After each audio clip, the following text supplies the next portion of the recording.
रात के अंधेरे में नैना, सुनैना और जानवी तीनों बहन जंगल के रास्ते अपने घर की तरफ जा रही थी कि तभी उन्हें तीन लड़के दिखाई देते हैं और वो उन्हें छेड़ते हुए बोलते हैं, पंखुड़ियाँ ये गुलाब की सी है, मस्तियाँ ये शराब की है, लोग तेरी अदा पे मरते हैं, जा तुझ पर निसार करते हैं। अरे भाई, ये गुलाब की पंखुड़ी एक नहीं बल्कि तीन तीन है। ओफो, भाई को पता है, तभी तो इसने पंखुड़ी नहीं बल्कि पंखुड़ियाँ बोला है। वो तीनों बहनें उन लड़कों की बात सुनकर आगे की तरफ तेज तेज चलने लगती हैं कि तभी अचानक वहां पर तेज हवाएं चलने लगती हैं और उन हवाओं के साथ एक धीमी आवाज आती है, तुम मेरी बेटियों को छेड़ रहे हो, अब तुम तीनों में से एक भी नहीं बचेगा। ये आवाज सुनकर वो तीनों लड़के थोड़ा डर जाते हैं, जिसके बाद वो डरते हुए बोलते हैं, कौन है यहाँ? कौन है यहाँ जो हमें डरा रहा है? उसके इतना बोलते ही चुड़ैल उसके सामने आ जाती है और चिल्लाते हुए बोलती है, मैं तुम तीनों को नहीं छोड़ूंगी। तुम तीनों की इतनी हिम्मत कि तुम तीनों ने मेरी लड़कियों को छेड़ने की कोशिश करी, अब मैं तुम्हें नहीं छोड़ूंगी। जिस मुंह से तुमने मेरी बेटी को कमेंट किया, उसी मुंह को मैं तुम्हारे शरीर से अलग कर दूंगी। बाप रे बाप, ये तो चुड़ैल है और ये तीनों चुड़ैल की बेटियां भी हैं। हे भगवान, हमने किसे छेड़ दिया? हमने तो खुद ही अपनी मौत को दावत दे दी है। चुड़ैल, हमें माफ कर दे, हमें नहीं पता था कि ये तेरी बेटियां हैं। अगर हमें ये पता होता कि ये तेरी बेटी है तो हम तेरी बेटी की तरफ कभी नजर उठाकर भी न देखते। तुम जैसे नीच इंसानों को जीवित रहने का कोई हक नहीं है। यदि आज मैंने तुम्हें छोड़ दिया तो तुम कल किसी और लड़की को छेड़ोगे और मैं ऐसा नहीं कर सकती। इतना कहकर चुड़ैल उन तीनों को अपने भूतिया शक्ति से हवा में उड़ा देती है और उनकी जीभ को काट देती है और बेचारे दर्द में करहाने लगते हैं।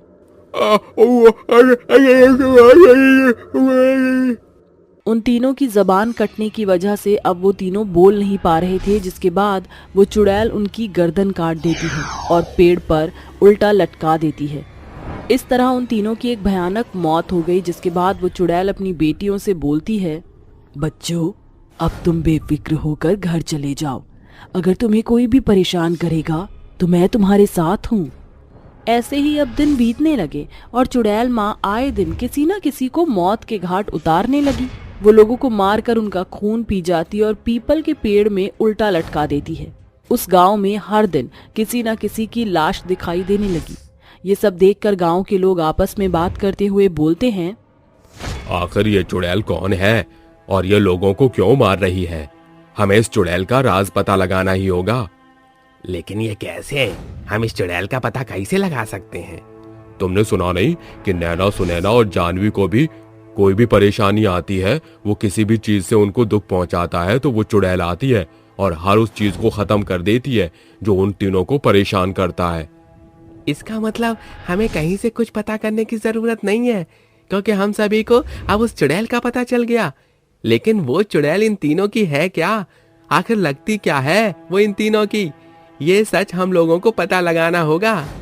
गांव वालों की बात वो तीनों बहनें सुन लेती हैं, जिसके बाद वो तीनों वहां से चुपचाप चले जाती हैं और अपने घर में जाकर बैठ जाती हैं। अपनी माँ की फोटो लिए वो तीनों आपस में बोलती हैं, सुनैना दीदी, अब तो माँ खूंखार होती जा रही हैं। वो अब हमारे लिए नहीं बल्कि अपने लिए लोगों को मारना शुरू कर रही हैं। हमें माँ से बात करनी ही होगी। हाँ नैना, तुम बिल्कुल सही बोल रही हो, हमें माँ से बात करनी ही होगी। इतना कहकर जानवी अपनी माँ की फोटो पर हाथ रखती है और बोलती है, माँ, आप यहाँ पर आइए, हम तीनों बहनों को आपसे कुछ बात करनी है। अपनी सबसे छोटी बेटी की बात सुनकर चुड़ैल अपनी बेटियों के सामने आती है और उनसे बोलती है, क्या हो गया मेरे बच्चों? तुम्हें फिर कोई परेशान कर रहा है क्या? अगर कर रहा है तो मैं उसे जिंदा नहीं छोड़ूंगी, मैं उसे मार डालूंगी। नहीं माँ, आप अब इस गांव में किसी को भी नहीं मारेंगी। आप एक खूंखार चुड़ैल बनती जा रही हैं। आखिर क्यों मार रही हो इन सभी लोगों को? आप हम लोगों का नाम लेकर बेकसूर लोगों को मारती जा रही हैं। आप हमारे फायदे के लिए नहीं बल्कि खुद को जीवित रखने के लिए लोगों को मार रही हैं और उनका खून पी रही हैं। आखिर क्यों आप ऐसा क्यों कर रही हो? अच्छा, तो अब मेरे बच्चों को मुझ पर ही शक होने लगा। क्योंकि आप हमारी माँ नहीं बल्कि एक भयंकर चुड़ैल बन गई हैं। हाँ, हम मानते हैं कि आपने हमें पाल पोस कर बड़ा किया, लेकिन अब बस बहुत हुआ। हम बड़े हो चुके हैं, हम अपना ख्याल खुद रख सकते हैं। तो कृपया आप इस दुनिया को छोड़कर अपनी दुनिया में चली जाइए। एक तरफ तो चुड़ैल और चुड़ैल की बेटियां उससे बात कर रही थी, तो वहीं दूसरी तरफ गांव का एक संजू नाम का लड़का खिड़की से ये सारी चीजें देख रहा होता है। ये सब देखकर संजू के होश हवास उड़ गए थे। वो तुरंत भागता हुआ जाता है और गांव में सारी बात बता देता है, जिसके बाद सभी गांव वाले उन तीनों बहनों के घर के अंदर आते हैं और उस चुड़ैल से बोलते हैं, इसका मतलब तुम कोई मामूली चुड़ैल नहीं, इन तीनों की माँ हो। अगर तुम इन तीनों की माँ हो तो तुम हम गांव वालों को क्यों मार रही हो? बताती हूँ। आज से 18 साल पहले की बात है। मैं इसी गांव में अपने परिवार वालों के साथ रहती थी। मेरे बच्चों के पिता इस दुनिया में नहीं थे। जब जानवी ने जन्म लिया तभी उसके पिता मर गए और इस चीज का ताना मेरे ससुराल वाले हमेशा मुझे देते रहे कि तेरे घर में लड़की है, लड़की। हमें लड़की की नहीं बल्कि लड़के की जरूरत है। उन लोगों ने हम लोगों को मारने की कई बार कोशिश की, लेकिन हम लोग हर बार बच गए। ऐसे ही एक बार की बात है, मैं अपनी बेटियों के साथ बाजार गई हुई थी कि तभी एक ट्रक आया और हम सभी को उड़ाकर चला गया। कुदरत का करिश्मा तो ये था कि मेरी तीनों बच्चियां बच गई, लेकिन मैं मर गई। मैं मर तो गई, लेकिन आज तक मैंने अपने बच्चों का पालन पोषण एक चुड़ैल बनकर ही किया है। लेकिन माँ, बस करो, अब हम बड़े हो चुके हैं। हमें जब भी आपकी जरूरत होगी हम आपको बुला लिया करेंगे, लेकिन फिलहाल के लिए आप चले जाओ। आप अपनी दुनिया में जाओ, यहाँ से मैं आपके आगे हाथ जोड़ रही हूँ। माँ अपनी बेटी की बात सुनकर चुड़ैल रोने लगती है और बोलती है, ठीक है बेटा, मैं यहाँ से अपनी दुनिया में जा रही हूँ, लेकिन अगर तुम्हें कभी भी कोई भी परेशानी हुई तो तुम बेझिझक आवाज लगा देना। मैं अपनी दुनिया से तुम्हारी मदद के लिए अवश्य आऊंगी। इतना कहकर चुड़ैल वहाँ से चली जाती है, जिसके बाद गांव वाले चुड़ैल की बेटियों को अपनी बेटी की तरह पालने लगते हैं और उनकी शादी किसी अच्छे घर में करवा देते हैं। इस तरह अब वो तीनों बहनें खुशी से रहने लगी और उन तीनों बहनों के साथ गांव वाले भी खुशी से रहने लगे। एक आदमी कब्रिस्तान के बाहर हाथ में डंडा लिए कुर्सी पर झपकी लेते हुए सो रहा था। तभी अचानक से उसके कानों में किसी औरत की आवाज आती है, आपके प्यार में हम संवरने लगे, देख के आपको हम निखरने लगे। अरे ये इतनी सुरीली आवाज में कौन गा रहा है? लगता है कोई सपना देख रहा हूँ, सो जाता हूँ। ये बोलकर वो आदमी फिर सो जाता है, लेकिन तभी वही धुन, वही आवाज आती है, आपके प्यार में हम संवरने लगे। ये तो फिर से वही आवाज आ रही है। अब तो मुझे इस कब्रिस्तान के अंदर जाना ही होगा। पता नहीं कौन सी खूबसूरत बला इतनी रात को गाना गा रही है, मैं भी तो देखूं। ये बोलते ही आवाज को सुनकर कब्रिस्तान के अंदर चला जाता है और देखता है, या तो कोई भी नहीं। ये बोलकर आदमी जैसे कब्रिस्तान से बाहर जा रहा होता है कि एक बहुत बाहरी और डरावनी लंबे नाखून वाला हाथ उसके कंधे पर आ जाता है और जोर जोर से हंसने लगता है। आखिर तू छलावे से अंदर आ ही गया, लेकिन अब जिंदा बचकर नहीं जा पाएगा। अरे राम राम राम, इतना बड़ा दानव जैसा बड़ा हाथ मेरे कंधे पर रख दिया। मुझे यहाँ आना ही नहीं चाहिए था। कहीं ये मुझे मार कर न खा ले। क्या सोच रहा है? अपनी मौत को भी पलट कर नहीं देखा तूने? कहाँ जाएगा बचकर? ये सुनते ही वो आदमी मुड़कर देखता है तो उसके सामने एक बहुत बड़े आकार का विशाल दानव होता है, जो दिखने में बेहद डरावना और गंदा सा होता है। ये देखकर उस आदमी की रूह कांप जाती है और वो डर कर कहने लगता है, प्लीज प्लीज मुझे छोड़ दो, मुझे जाने दो, मैं गलती से आ गया था। अगर मैंने तुझे जाने दिया तो मेरे पेट की भूख कौन मिटाएगा? बता, इतना सुरीला गाना गाकर तो मैंने तुझे यहाँ तक बुलाया, अब तुझे छोड़ दूं तो नहीं, ऐसा नहीं हो सकता। इसलिए मरने के लिए तैयार हो जा। ये बोलते ही वो विशाल दानव उसके सर पर एक पत्थर मारता है, जिससे वो बेहोश हो जाता है। उसके बाद जब उस आदमी की आंखें खुलती हैं तो उसे जलन सी महसूस होती है, क्योंकि वो एक आग के ऊपर गोल गोल घूम रहा था। वो दानव उसे भून रहा था। तभी चिल्लाते हुए कहता है, मुझे छोड़ दो मुझे जाने दो, प्लीज प्लीज प्लीज मुझे छोड़ दो, मैं मरना नहीं चाहता। मुझे बहुत जलने जैसा महसूस हो रहा है, छोड़ दो। कैसे छोड़ दूं तुझे? आज तो मेरी दावत है, दावत। बहुत दिन बाद किसी को ऐसे भून कर खाऊंगा। ये बोलते ही वो विशाल दानव उस आदमी को खा जाता है। उस आदमी के जान पहचान वाले उसे ढूंढते हैं, लेकिन उस आदमी का कोई नामो निशान नहीं मिलता। ऐसे ही रात के 1:30 बजे कोई आदमी उस कब्रिस्तान के बाहर से गुजर रहा था। विशाल दानव फिर से अपनी भूख मिटाने के लिए उसे अपनी आवाज से आकर्षित करके उसे पुकारता है। आओ आओ, मेरी भूख मिटाओ, मुझे तुम्हारी जरूरत है। उस दानव की आवाज सुनकर वो आदमी एक बार सुनकर नजरअंदाज करता है, लेकिन 2-4 बार दानव की आवाज सुनकर वो आदमी खींचा चला आता है और कहता है, ये मैं यहाँ कैसे अपने आप आ गया? मैं तो उस रास्ते पर चल रहा था, वापस जाता हूँ। जैसे ही वो वापस जाता है, कब्रिस्तान के दरवाजे खुद झट से बंद हो जाते हैं। तभी वे विशाल दानव आकर कहता है, अरे तुम मुझसे मिले बिना कैसे जा रहे हो? जैसे ही वो आदमी मुड़ता है तो अपने सामने एक विशाल दानव को देखता है, जिसे देखकर वो बेहद डर जाता है।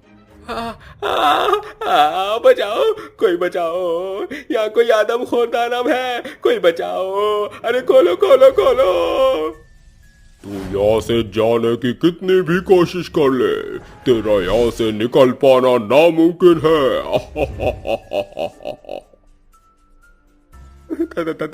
देखो, मैंने तुम्हारा कुछ नहीं बिगाड़ा है, मुझे भगवान के लिए बख्श दो, मैं मरना नहीं चाहता। नहीं, मैं तुम्हें नहीं छोड़ सकता। बहुत टाइम से यहाँ कोई नहीं आया है और मुझे अपनी भूख मिटाने के लिए तुझ जैसे आदमी की जरूरत तो पड़ेगी ही ना। वो विशाल दानव उस आदमी को भी उसी तरह एक लकड़ी से बांध देता है, जिसके बाद वो उसे जिंदा भून कर खाता है। इतने में ही उस आदमी की मौत हो जाती है। ऐसे ही हर रात वो विशाल दानव किसी न किसी को अपनी आवाज से उस कब्रिस्तान में बुलाया करता था और फिर रातों रात खा जाता। किसी को उसके ऐसा करने की भनक भी नहीं लगती थी। कब्रिस्तान के पास 2 ही लड़के गुजर रहे थे।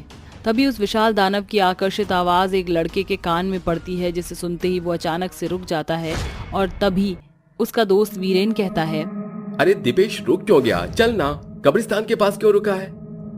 आओ, मेरे पास आओ, मैं तुम्हें पुकार रहा हूँ। मेरे पास आओ और मेरी भूख मिटाओ, तुम्हें मेरा खाना बनना ही होगा। तुझे कुछ सुनाई दे भी रहा है दीपेश या नहीं? दीपेश को वीरेन की कोई बात सुनाई नहीं दी थी, क्योंकि अब वो उस दानव के आगोश में था और चलते चलते कब्रिस्तान में चला जाता है। वीरेन भी उसे वहीं छोड़ देता है और वो भी उसके पीछे पीछे कब्रिस्तान में चला जाता है, जो कि बहुत डर कर कहता है, दीपेश, तू पागल है क्या? इतनी रात को यहाँ चल, यहाँ से आगे चल। अरे ये मैं यहाँ कैसे आ गया?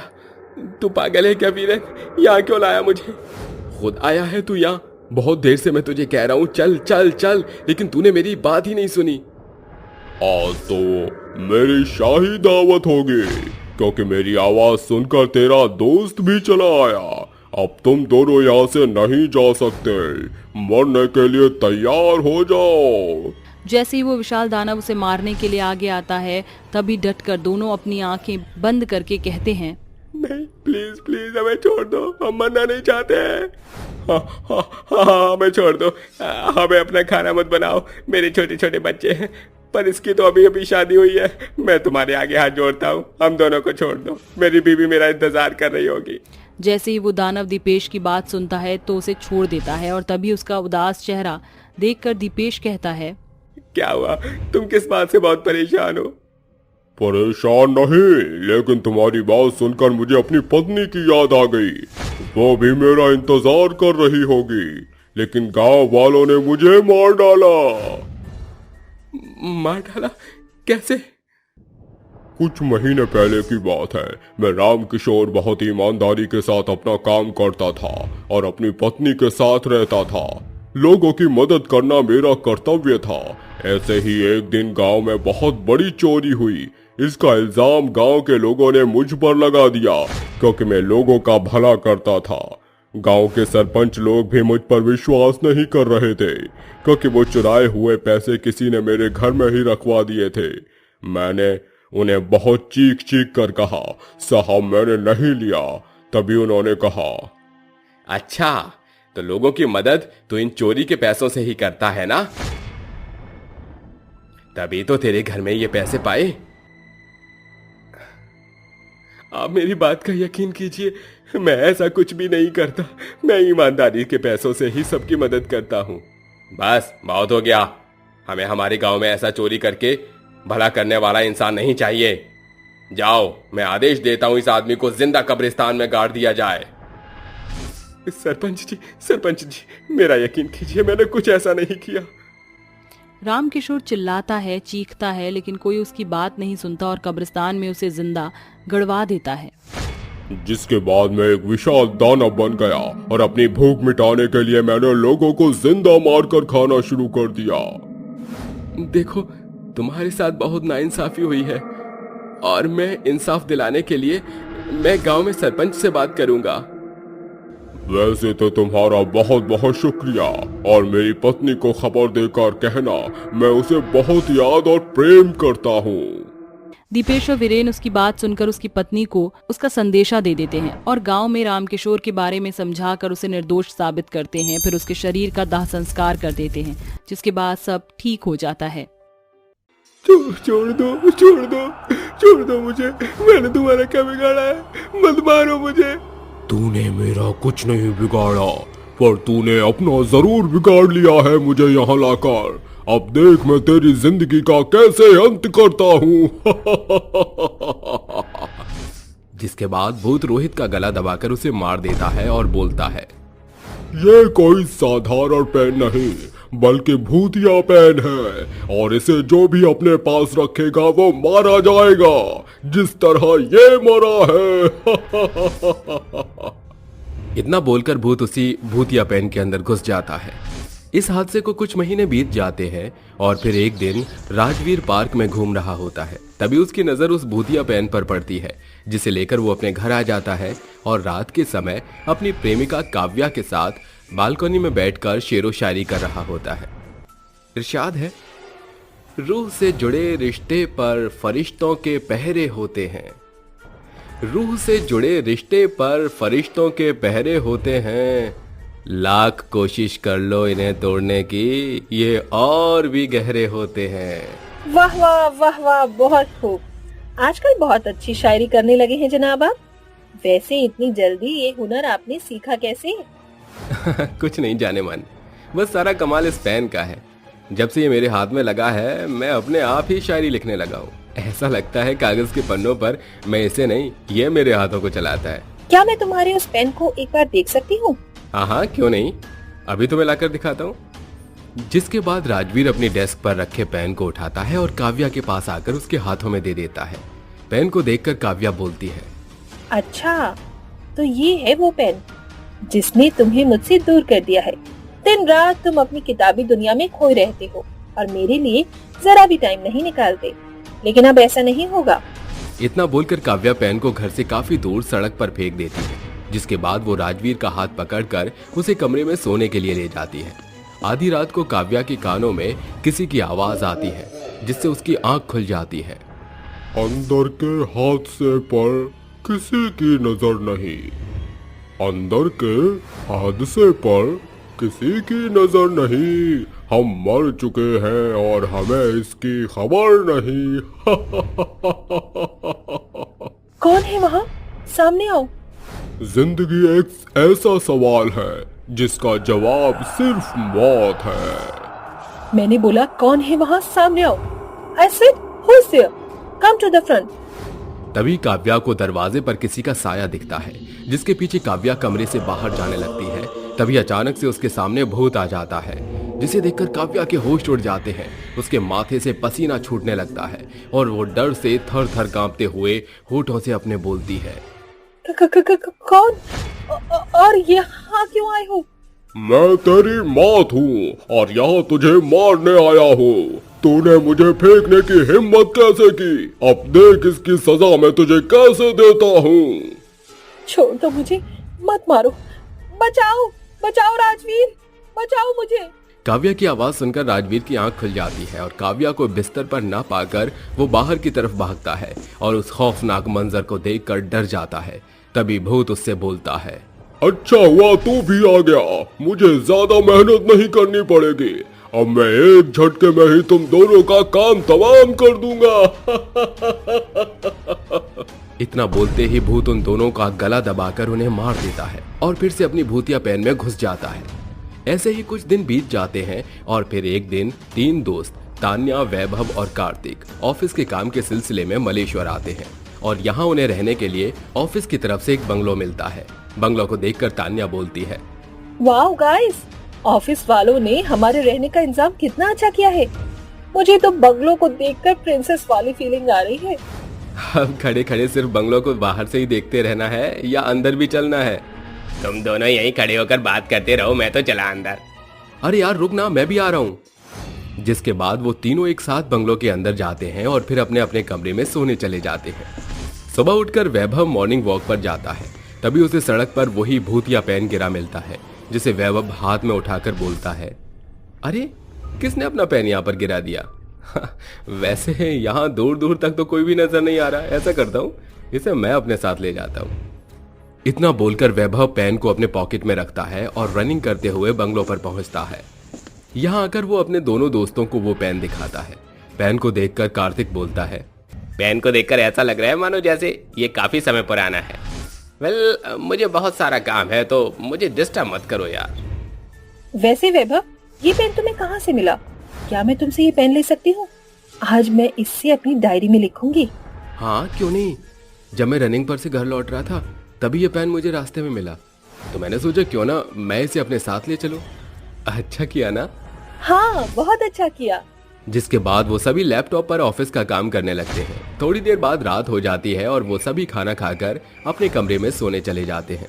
लेकिन सोने से पहले तान्या बेड पर बैठकर अपनी डायरी उसी भूतिया पेन से लिखने लगती है। तभी पेन से आवाज आती है, लिखो लिखो, अपनी मौत की दास्तान लिखो, क्योंकि आज के बाद फिर दोबारा तुम लिख नहीं पाओगी। पेन में से डरावनी बात सुनकर तान्या झट से पेन को नीचे जमीन पर फेंक देती है। नीचे गिरते ही पेन में से काला धुआं निकलता है और उसी के साथ भूत बाहर आता है। भूत को देखकर तान्या बहुत डर जाती है और डरते हुए बोलती, भूत, तुम भूत हो? भूत नहीं, तेरी मौत। छोड़ दो प्लीज, मुझे छोड़ दो। मैंने तुम्हारा क्या बिगाड़ा है? आखिर क्यों तुम मुझे मारना चाहते हो? मेरा क्या कसूर है? तुम्हारा कसूर? तुम जानना चाहती हो तो सुनो। तुम मेरे पेन से अपनी डायरी लिख रही थी, यही तुम्हारा कसूर है। इसलिए तुम्हें मरना होगा। मरने के लिए तैयार हो जाओ। एक पेन के लिए कोई भी आत्मा किसी की जान ले सकती है?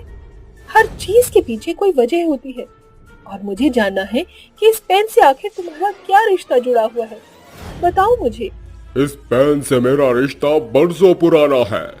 मैं राइटर था और मेरी कहानियां सभी को पसंद थी, लेकिन मेरा ही एक दोस्त मुझसे जलता था क्योंकि उसकी लिखी हुई कहानियों से उसको अभी तक कोई पहचान नहीं मिली थी। एक रात जब मैं घर पर कहानी लिख रहा था तभी वो चुपके से मेरे घर में घुस आया और चाकू से गला काट कर मुझे मार दिया। और उसी वक्त बदले की भावना में मेरी आत्मा पेन में प्रवेश कर गई और तभी से मैं लोगों को मार रहा हूँ। अब तुम भी मरोगी। इतना बोलकर भूत बेड पर ही तान्या का गला दबाने लगता है। तभी तान्या अपने दोस्तों को आवाज देती है, वैभव, कार्तिक, बचाओ मुझे, बचाओ। तान्या की आवाज सुनकर वैभव और कार्तिक उसके कमरे में आते हैं और इस खौफनाक मंजर को देखकर डर जाते हैं और तान्या बोलती है, कार्तिक, जल्दी से इस पेन को तोड़ दो। पेन के टूटते ही ये भूत अपने आप ही खत्म हो जाएगा।